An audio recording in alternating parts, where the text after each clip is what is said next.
bedoeling is om aan de mensen Superbus te laten zien. Dat kan je nog niet genoeg doen. Kijk, hij is heel bekend vanwege de kranten en de televisie.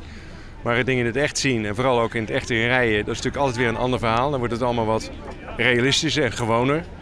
Want heel veel mensen hebben nog het idee dat dat echt helemaal een soort futuristische toekomstvisie is. Maar het is er gewoon echt en het is ook niet moeilijk om die dingen te gaan rijden.